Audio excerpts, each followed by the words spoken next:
আসসালামু আলাইকুম। ১ বছর পূর্তি হয়েছে। ১ বছরের মধ্যে বাংলাদেশে এই মুহূর্তে কোনো চাঁদাবাজি নাই, কোনো ঘুষ নাই বাংলাদেশে। বাংলাদেশে এই মুহূর্তে কেউ কারোর জমি দখল করে না। এই মুহূর্তে কোনো অস্ত্রবাজি নাই, দেশে কোনো মাদক নাই। এরকম হওয়ারই তো কথা ছিল, তাই না? আসলেই কি তাই আছে? এই দেশের কোন জায়গায় কোন প্রতিষ্ঠানটার পরিবর্তন হয়েছে আমাকে একটু বলেন। সারা দেশের অবস্থা যা ছিল তাই আছে। এর জন্য এতগুলো মানুষ জীবন দেয়নি। তারপরেও বিশ্বাস করি যে হয়তো একটা ভালো কিছু হবে, নির্বাচন হবে, নির্বাচনের পরে একটা সরকার আসবে, সেই সরকার এই দেশের মানুষের জন্য কিছু করবে। আমি ডক্টর ইউনূসের যে সরকার, এই ইউনূসের সরকারকে আমি একটা ব্যর্থ সরকার বলবো। তিনি কিছু চাঁদাবাজ নিয়ে তারপরে তার আশপাশে তিনি একটা রাষ্ট্র চালাচ্ছেন। ব্যক্তিগতভাবে তার টাদাবাজির ব্যাপারে কিছু জানি না, কিন্তু একটা একটা করাপ্টেড একটা গভর্নমেন্ট তিনি পরিচালনা করছেন। বাট ইউনূসকে আমাদের দরকার ছিল। এখনো পর্যন্ত ভারতীয় যে আগ্রাসন, এই গত কয়েকদিন আগে যুক্তরাষ্ট্রের সাথে যে কূটনৈতিক দর কষাকষি, এগুলোর জন্যই মূলত তাকে আমাদের খুব দরকার ছিল। তিনি ছিলেন, আছেন, আমার কোনো সমস্যা, সামনেও তাকে একটা ভালো জায়গায় রাখা হোক। এখন আপনি আমাকে বলবেন যে ভাই, এক এক করে যদি বলতে চাই, ইউনূস সরকার বলেন, বিএনপি বলেন, এনসিপি বলেন, জামাত বলেন, সবখানেই একটা সমালোচনা করার জায়গা আছে। কে কি করছে এটা আমি বললাম না, আপনারা দেশে আছেন, আপনারা সবাই জানেন। আমি আর বিতর্কিত আজকে আর কোনো বক্তব্য দিতে চাই না, যে কারণে এগুলো নিয়ে আলোচনায় না গেলাম। আমি আওয়ামী লীগ ক্ষমতায় থাকাকালীন কিছু কথা বলতাম যে আমি কখনোই চাঁদাবাজি, দুর্নীতি এগুলোর জন্য আমার এই যুদ্ধ না। আমার যুদ্ধের একটা জায়গা আছে, সেটা হচ্ছে ভারত বিরোধিতা। কারণ আমার এই দেশের সব সমস্যার মূল কারণ হচ্ছে ভারত। আমরা ভারত চারত নিয়ে কথা বলতাম, আমাদেরকে বলতো আমরা হলাম এগুলি নিয়ে নাকি সব গুজব ছড়াই, এগুলি কোনো সত্যি কিছু নাই। শেষ পর্যন্ত সেই ভারতই কিন্তু এই স্বৈরাচারকে নিয়ে জায়গা দিয়ে রেখেছে। এই ভারতই এখনো পর্যন্ত তাদের জায়গা থেকে দেখেন, 2 দিন আগেও ভারতীয় পররাষ্ট্রমন্ত্রী বলে যে আমাদের খুব কি বলে, কি দৃষ্টি, সূক্ষ্ম দৃষ্টি না কি যেন এক দৃষ্টি রাখছেন তিনি। হুম তুই কেড়ে বেটা আমার দেশের কি হবে সেটা দৃষ্টি রাখার জন্য? তোরও না হাগার পায়খানা নাই, তুই পায়খানা বানা আগে। তোর ওই দেশের মানুষের চাইতে এই দেশের মানুষ বহু ভালো আছে, তুই করা লাগবে না, তুই তোর দেশ নিয়ে চিন্তা কর। এটা বলেছে, এই এই ইন্ডিয়া বলেছে। তার মানে আমরা যা বলতাম এই দেশের মূল সমস্যা ভারত, তারাই সমস্যা। অতএব আমাদের ওই জায়গা থেকে বের হইতে হবে। 5 তারিখে বিশেষ করে বিএনপির কথা বলি, বিএনপির কিছু বক্তব্য শুনে মনে হচ্ছে ঠিক আওয়ামী লীগের কথা বলছে, এরকম মনে হয়। আমি ওটা যদি শুধু অডিও শুনি এবং ওই ভয়েসটা যদি আমি রেকগনাইজ করতে না পারি, তাহলে আমার মনে হবে আওয়ামী লীগের কেউ বক্তব্য দিচ্ছে। ওনারা এখন মুক্তিযুদ্ধের চেতনায় বিশ্বাস করেন। ওনারা পাকিস্তানের রাজাকারদেরকে, কারা নাকি রাজাকার, চিহ্নিত যুদ্ধাপরাধী, ওই যে পোস্টার টোস্টার সরানো নিয়ে এই হয়েছে না, চিহ্নিত যুদ্ধাপরাধী। শেখ হাসিনার বিচারে যদি নাকি কেউ চিহ্নিত যুদ্ধাপরাধী কেউ মেনে নেয়, তাহলে এতিমের টাকা আত্মসাতেরটা তো মেনে নিতে হবে। খাম্বা নিয়ে যেগুলো বলে সেগুলো তো মেনে নিতে হবে, তাই না? মানবেন নাকি? সাকা চৌধুরী তো জামাত করতো না, তারটা মানবেন? মানে একটু মানবেন একটু মানবেন না, এটা তো হইতে পারে না। আমি শেখ হাসিনার কোনো বিচারই মানি না। দেখেন না, এখন পর্যন্ত দেশে যাইতে পারি না কেন জানেন? এই দেশের কিছু মানুষের মুক্তির জন্য। আপনি 1 বছর হয়ে গিয়েছে, এখনো অনেক মানুষ জেলখানায় আছে, তাদের কথা মনেও করেন নাই। কেউ কোথাও বলেনও নাই, বলেনও না, বলবেনও না। কারণ আপনারা মনে করেছেন সামনে কিছু খাবার এসেছে, সেটা খেয়ে নেই, শেষ। এই দেশের মূল সমস্যাটা কোন জায়গায় ছিল সেখানে হাত দেয় নাই। এখন পর্যন্ত বিডিআরের লোকগুলো জেলখানায়। কোনো বড় রাজনৈতিক দল, না বিএনপি না জামায়াত, কেউ যায় নাই। এনসিপির কিছুটা, ওই যে একজন সমন্বয়ক আছেন মাহিন, মাহিন ভাই কিছুটা ইয়ে দিত, সময় দিয়েছে, সময় দেয়, এখনো সময় দেয়। এর বাইরে কোনো রাজনৈতিক দল তাদের পাশে দাঁড়ান নাই। আপনাদের সমস্যা মনে হয় না ওইটা? 25শে ফেব্রুয়ারি পিলখানার হত্যাকাণ্ড এই দেশের মূল সমস্যা, এটা মনে করেন না? যদি মনে না করেন, এটার জন্য আপনাদেরকে একদিন মূল্য দিতে হবে, চড়া মূল্য দিতে হবে। এবং এবার যদি আবারও আপনাদেরকে মূল্য দিতে হয়, সেখান থেকে বের হয়ে আসতে পারবেন কিনা এটার কোনো গ্যারান্টি নাই। ঢাকা বিশ্ববিদ্যালয়ের এখানে আপনি চিহ্নিত যুদ্ধাপরাধীদেরকে নাকি করা যাবে না। চিহ্নিত যুদ্ধাপরাধী শেখ হাসিনা কি বলেছেন? মতিউর রহমান নিজামী একজনের ঘরের থেকে এক নারীকে উঠিয়ে নিয়ে পাকিস্তান ক্যাম্পে দিয়ে এসেছেন। কার কার মাকে মতিউর রহমান নিজামী পাকিস্তানি ক্যাম্পে দিয়ে এসেছেন, আমরা সেই পাকিস্তানি বীর্যগুলোকে দেখতে চাই। আওয়ামী লীগের লোকজন খুব ভোদাই মার্কা একটা কথা বলে, কারণ আমি আমি নিজেকে, আমার বাপ জীবনে কোনোদিন মানে এই আমি 71-এ জন্ম হইলে আমি 100% পাকিস্তানের পক্ষে থাকতাম, একদম 100%। এটা আমি হিপোক্রেসি কথাবার্তা বলি না, এখন বলছি সারা জীবন বলবো এটা। অবশ্যই পাকিস্তানের পক্ষে থাকতাম আমার যদি জন্ম হইতো। আমার বাপ এত মানে ভীতু টাইপের লোক ছিল, এই লোকের পক্ষে সম্ভব হয় নাই। তো তারপরেও আমি কিন্তু নিজেরে রাজাকারের সন্তান বলি, আমি রাজাকার পরিবারের বলি, এগুলি বলি কেন বলি জানেন? চালাক তাই, বুদ্ধিমান এই জন্য বলি। কারণ ধরেন আমার বাপ যদি রাজাকার হইতো, আমার বাপ বিভিন্ন ঘর থেকে বাঙালিদেরকে তুলে নিয়ে পাকিস্তান ক্যাম্পে নিয়ে আসতো, আমার বাপ তো সেফ থাকতো, কারণ আমার বাপ পাকিস্তানি লোকজনের সেবা করে, পাকিস্তানি লোকজনের ই করে। তাহলে কি হইলো? যারা তুলা দিয়ে আসলো, আওয়ামী লীগের লোকজনের বৌরে নিয়ে ক্যাম্পে দিয়ে আসছে না? যদি আমার বাপ রাজাকার হইতো তাহলে কি করতো? আমার বাপ তাহলে আওয়ামী লীগের লোকজনের নিয়ে, মহিলাদেরকে নিয়ে ক্যাম্পে দিয়ে আসতো। তো পাকিস্তান কারে বীর্য দিয়ে গেল? তোর মারে দিয়ে গেল। আওয়ামী লীগের মারদের পেটের মধ্যে বীর্য পয়দা হয়ে এখন ছাত্রলীগ যুবলীগ হয়েছে। আর বাকিগুলি ওই যে ক্যাম্প ওই সীমান্তের ওই পারে গেছিল, ওগুলির পেটের মধ্যে দাদারা দিয়ে দিয়েছে, যেগুলি এখন জয় বাংলা জয় বাংলা করে। জয় বাংলা আমার দেশের স্লোগান না, এটা ইন্ডিয়ার শিখাই দেওয়া স্লোগান। ভাই মুক্তিযুদ্ধের চেতনা নিয়ে যদি রাজনীতি করতে চান, বহুত সমস্যায় পড়বেন। আমি ভাই বাংলাদেশ 1971 সালে স্বাধীন হয়েছিল এটা মানি না।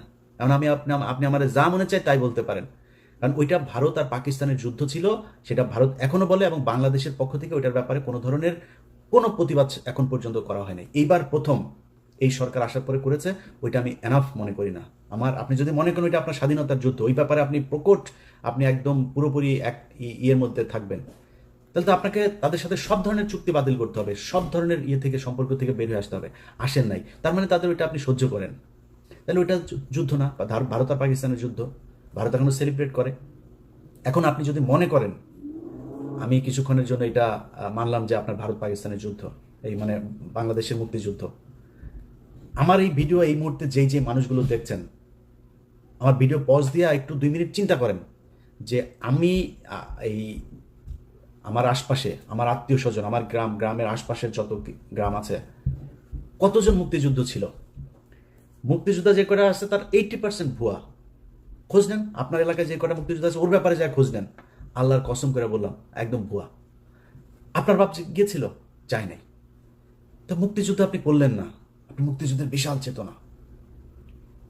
এই যে এই সরকার এসে 1 বছর হলো, আপনি মুক্তিযুদ্ধের তালিকা বের করেন নাই কেন? কতজন মারা গিয়েছে আসলে তার তালিকা আপনি করেন না কেন? 30 লাখ, 3 লাখ, 3,000, এটা কি কেন করেন না?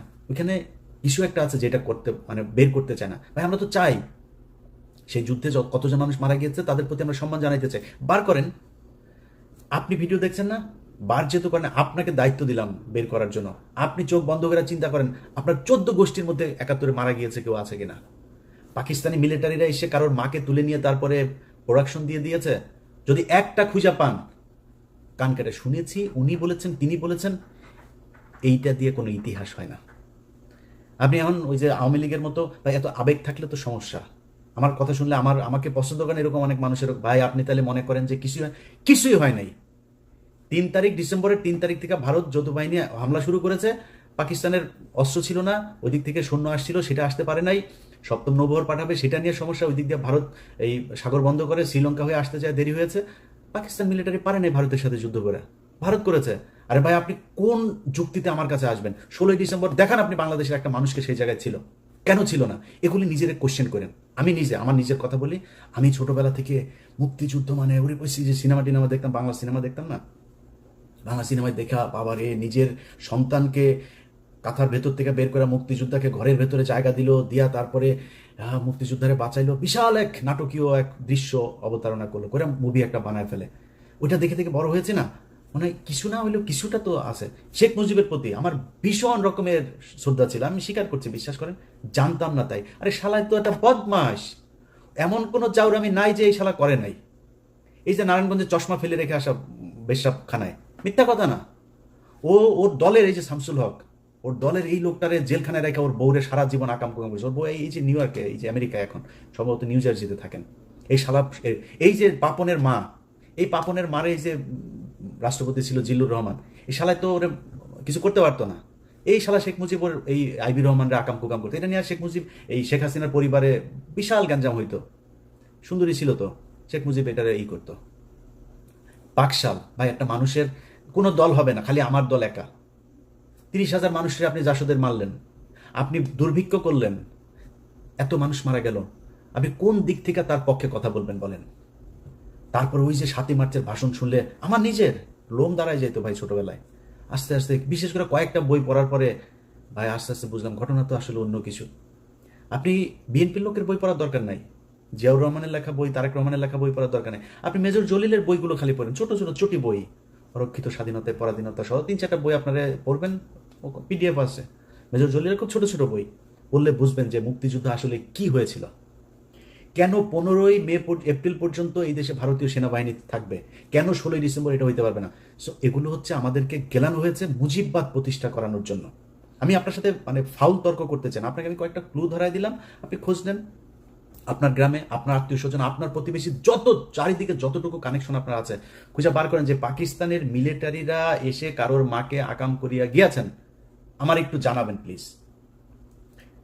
কারোর বাড়িতে আইসা পাকিস্তানের বাংলাদেশের মুসলমানকে এসে তারপরে মেরেছে? হ্যাঁ, অনেক হিন্দু মেরেছে, এটা সত্যি কথা, কারণ যুদ্ধটা তো ভারত পাকিস্তান, পাকিস্তানি বাহিনী জানতো, পাকিস্তানের সরকার জানতো যে আগরতলাতে গিয়ে শেখ মুজিব কি গ্যাঞ্জাম করে এসছে, কি ষড়যন্ত্র করে এসছে, সেই কারণে তাকে ক্ষমতায় বসতে দেওয়া হয় নাই, যে এরে দিলে তো এই তো ইন্ডিয়ার কাছে বিক্রি করে দিবে দেশ, জন্য করা হয়নি। কিন্তু আমরা যদি স্বাধীনতার কথা বলেন, আলটিমেটলি পাকিস্তানের রাজনীতিবিদরা যে পরিমাণে করাপ্টেড, আমাদের মতোই, এই দেশ এমনি টিকতো না। পাকিস্তান এখন দেখেন এখনো ভাগ হইতে যাচ্ছে, এই দেশ টিকতো না, ইন্ডিয়াও টিকবে না, টুডে টুমোরো এটা টিকবে না, আপনারা বলে রাখলাম। তো আমরা স্বাধীন হইতেই হতো, বাট এই যে আমাদের যে গল্প সাজিয়ে দিয়ে দেওয়া হয়েছে, এই ন্যারেটিভ তো আওয়ামী লীগের ন্যারেটিভ, ইন্ডিয়ান ন্যারেটিভ।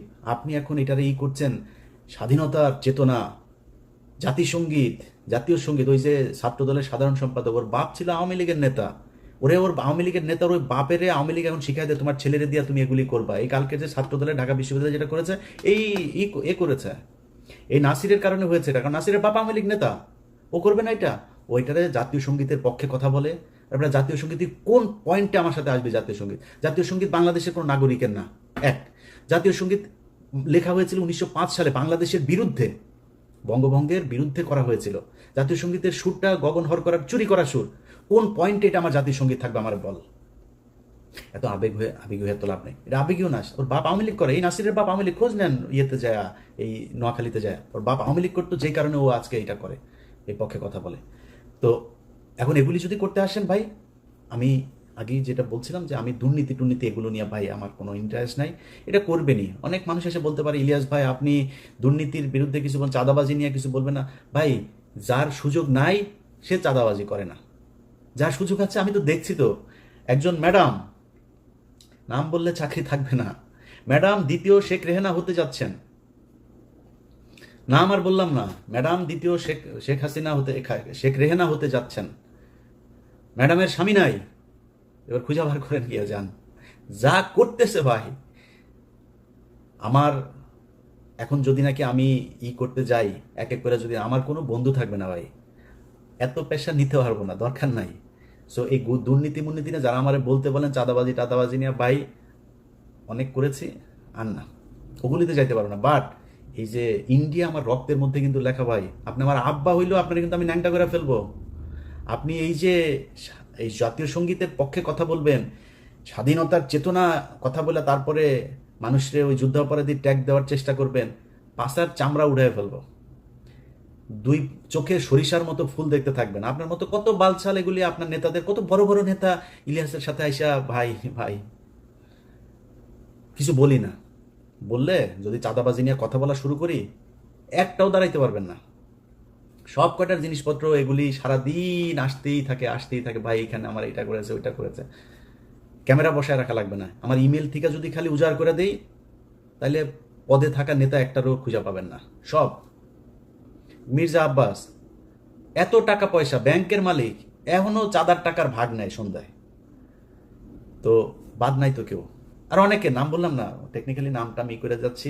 ছাত্রদের প্রতি আমার একটা ভালোবাসা আছে জুলাইয়ের কারণে, যে যত বালপাকনা কথাবার্তা বলেন ভাই সমস্যা নাই, এই ছাত্রদের কারণে আজকে মানে এই যে আলহামদুলিল্লাহ বললাম যে আল্লাহ অনেক ভালো রেখেছে আগের চাইতে, একমাত্র এদের কারণে। সো এদের প্রতি এই সম্মানটুকু সারা জীবন দিয়ে যাব। এদের সাথে ব্যক্তিগতভাবে অনেকের সাথে সম্পর্ক থাকবে, ভালো থাকবে না, বাট এদের ওভারঅল এই জুলাই যোদ্ধাদের প্রতি এই সম্মান, এটা আপনি দিবেন না সেটা আপনার ব্যাপার, আমি দিয়েই যাব। অনেকের কথাই বলছি না, কিন্তু চাঁদাবাজি টাদাবাজি এগুলো চলেই যাচ্ছে। বাট ওই জায়গাতে আঘাত করেন না, তাইলে কিন্তু সমস্যা হয়ে যাবে। কথাবার্তা শুনলে যেন আপনার কিছুদিন আগে এক চাঁদাবাজারে দেখলাম, এক চাঁদাবাজারে দেখি সে বলতেছে এই কি আওয়ামী লীগের ওই ইয়েটা ছিল যে বাংলার তুমি কে তুমি কে আমি কে তুমি কে, ওই যে বাঙালি বাঙালি বাঙালি বাঙালি, এটা তো পশ্চিম বাংলার ডায়লগ। ওরা আমাদের বাংলার সাথে, এই তো আওয়ামী লীগের ডায়লগ এগুলি, তুমি কে আমি কে বাঙালি, গণজাগরণ মঞ্চের ডায়লগ, সব কিছু মিলা গেলে তোমাদেরকে ওইদিকে মিলাই দেওয়া হবে। সো খুব সাবধানে কাজ করতে হবে। হ্যাঁ, আমরা এত কারোটা খাইও না পড়িও না, এত পাকনামি করার কিছু নাই। সবশেষ এই যে কথাবার্তা বললাম সব কিন্তু থ্রেট করলাম, কিছু বলি নাই কিন্তু করবো টরবো এগুলি, জাস্ট থ্রেট করলাম। কিন্তু আমি একতা চাই, ঐক্যবদ্ধ হন, এটা চাই। বিএনপি জামাত এনসিপি আপনাদের ভেতরে রাজনৈতিক দ্বন্দ্ব থাকবে, ৭১ টাইনেন না, এমনি দ্বন্দ্ব থাকবে। কে কটুক চাঁদাবাজি করেন, কে কটুক দখলবাজি করেন, কি করেন, এটা জনগণ রায় দিয়ে দেবে, জনগণের উপরে ছেড়ে দেন। আপনি যদি মনে করেন যে না আমি জামাতের চাইতে ভালো হইতে চাই, জামাত যদি মনে করেন আমি বিএনপির চাইতে ভালো হইতে চাই, তাহলে বিএনপির চেয়ে ভালো কাজ করেন, এমনি আপনি ভালো থাকবেন, এমনি পাবলিকের ভোট পাবেন। এগুলো নিয়ে কথা বলতে চাই না। কিন্তু কোনো দল যদি এই মুক্তিযুদ্ধের নামে যদি নাকি আবার ফের বিভাজনের চেষ্টা করে, তার বিরুদ্ধে কিন্তু সরাসরি দাঁড়াবো। তখন কিন্তু কিছু বলতে পারবেন না।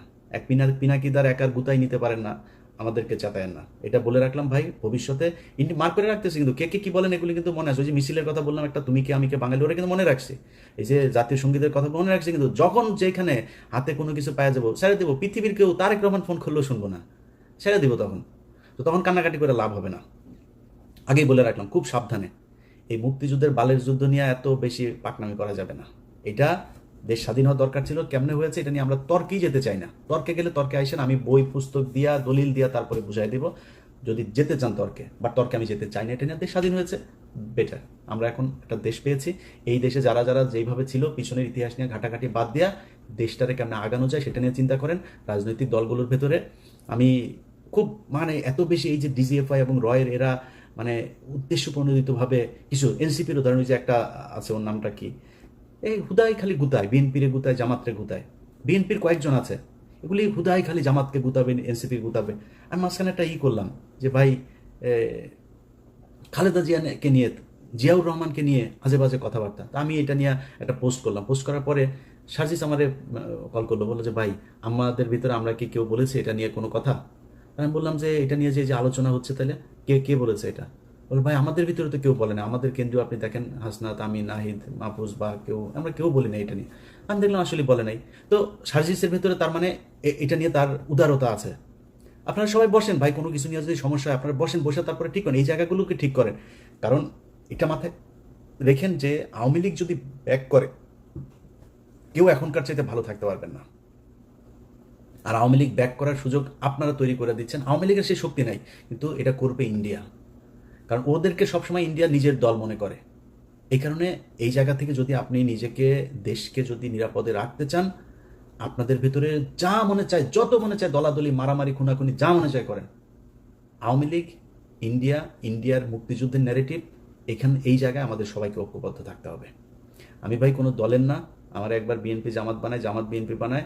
আমি আগেই বলেছি আপনাদের, আমি বাংলাদেশে একমাত্র এক পার্টি করি, সেটার নাম হচ্ছে এন্টি ইন্ডিয়ান পার্টি।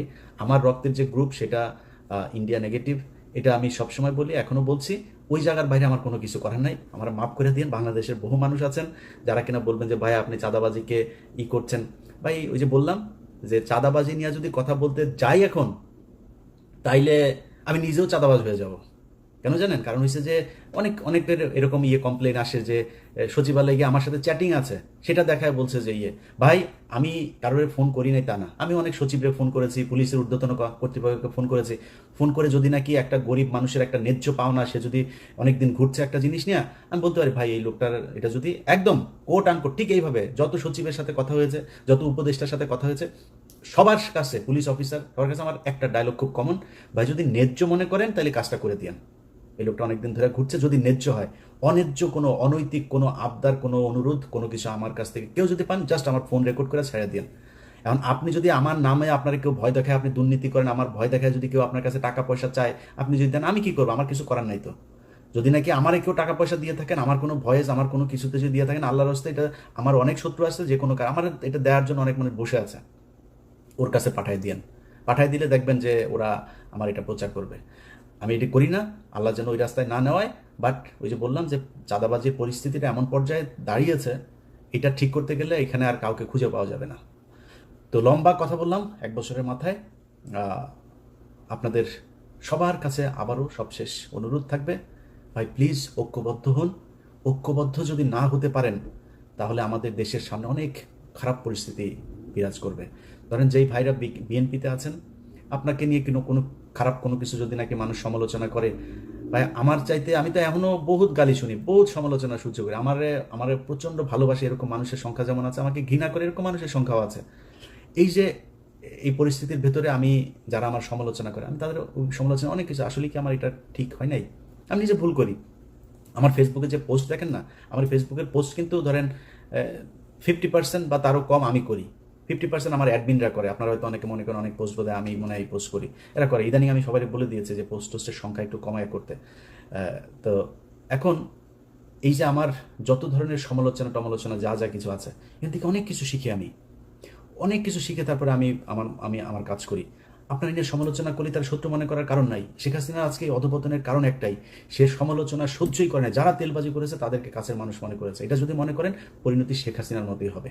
অতএব নিজের সমালোচনা করা শেখেন। আত্ম উপলব্ধির মাধ্যমে যদি আপনি নিজেকে তৈরি করেন, আমার মনে হয় সেটা আপনার জন্য, আপনার দলের জন্য, দেশের জন্য, সবার জন্য আমাদের ভালো কিছু হবে। সবাই ভালো থাকবেন। আবারও বিজয় দিবসের শুভেচ্ছা। আওয়ামী মুক্ত একটা নতুন বাংলাদেশ দেখতে চাই। আল্লাহ হাফেজ।